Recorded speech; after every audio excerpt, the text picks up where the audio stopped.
Magandang araw po sa inyong lahat. Welcome po kayo sa main chart updates. For today's video, pag-uusapan na naman natin ito nga pong balita patungkol kina Alden at kay Maine.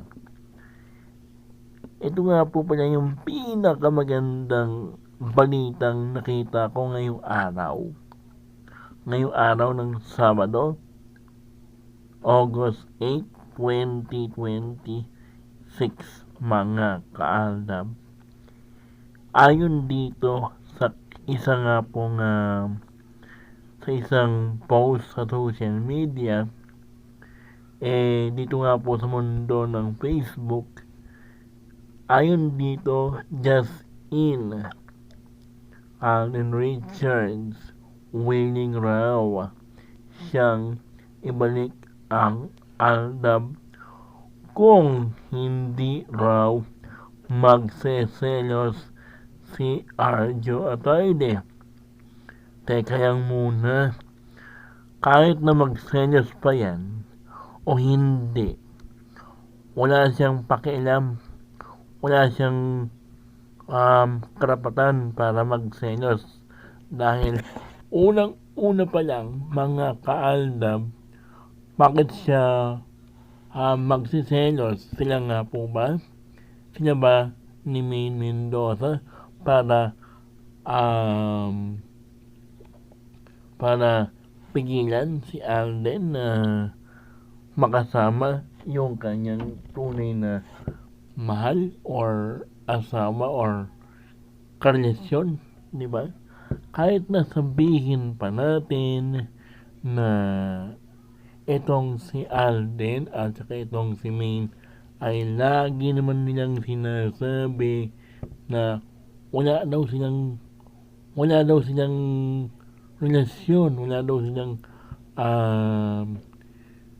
anak or kung ano mang meron daw silang namamagitan sa kanila. Pero deep inside, gustong-gusto nga po ni Alden at ni Maine na magkasama kasi masaya po yung kanilang pagkasama diba? Kahit na may mga kumukontra, may mga umaayaw dahil siyempre gusto nila si Catherine Bernardo or kung sino mang mga artista yan. Bakit? Mayroon ba silang karapatan? Unang-una, sabi ko nga po sa inyo, bakit? Si Dingdong Dantes nga, marami na nga siyang mga teleserye na ginagawa na iba't ibang babae ang kanyang mga nakasama, pero nag-iisa lang itong si Marian Rivera, di ba? Yung kanyang asawa at ina ng kanyang mga anak. Tapos halimbawa lang, no? Itong si Alden, no? Bakit mayroon bang problema kung gusto niyang ibalik ang aldab o ang main chart dahil siyempre mayroon siyang karapatan dahil sila yung tunay at legit na mag-asawa kahit nasabihin pa natin na may mga photos and videos na nagsasabi na itong si Arjo Atayde at si Maine Mendoza ang legit. Wala yan, hindi yan totoo, hindi yan legit dahil parang isipin mo na lang, no, mga kaaldab, isipin nyo na lang, mga viewers natin, na parang tiniseri nga po yan, no, diba, na pinapahaba lang nila ang kwento ng Zarzuela. Kitang-kita naman natin na unti-unti nang lumalabas ang issue ng hiwalayang May Mendoza at Arjo Atayde. Kahit nasabihin pa natin bakit sila maghihiwalay, wala namang silang relasyon, di ba? Yun ang malaking tanong kasi sa pagkakatanda ko, ginagamit lang ni Arjo yung si Maine para dito sa kanyang political career. Kahit sasabihin pa natin na ginagamit niya taon-taon tuwing mayroong eleksyon, di ba?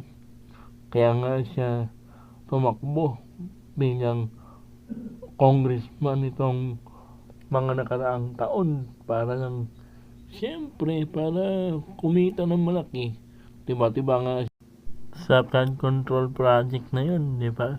Kahit nasabihin na lang natin na muntik ka na siyang makulong nitong nakaraang mga taon dahil sa flood control issue niya,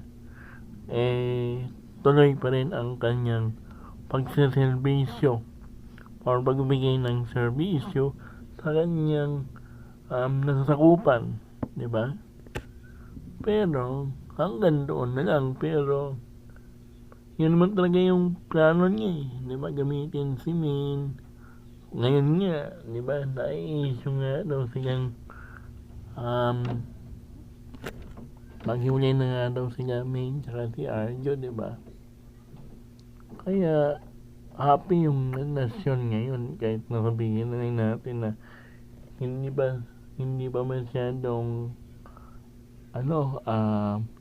kumpirmado, pero bakit parang kumpirmadong hindi, di ba? Kasi yun nga po yung hinihintay ng mga netizens, yung kumpirmasyon. Pero sa tingin ko kasi parang dito pa lang sa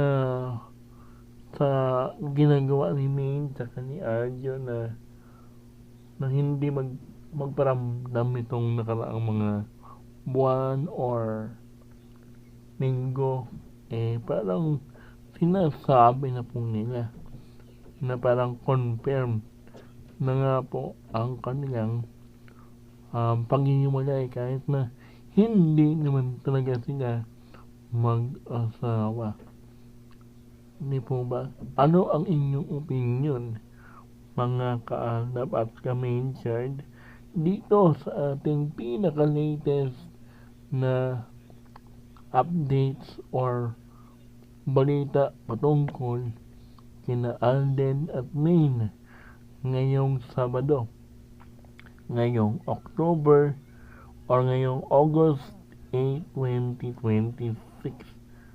Hanggang dito na lang ang ating video. Don't forget to like, share, and subscribe for more updates kina Maine at kay Alden, at syempre pa sa mga taong nakapaligid sa kanilang. See you on my next video. Bye-bye.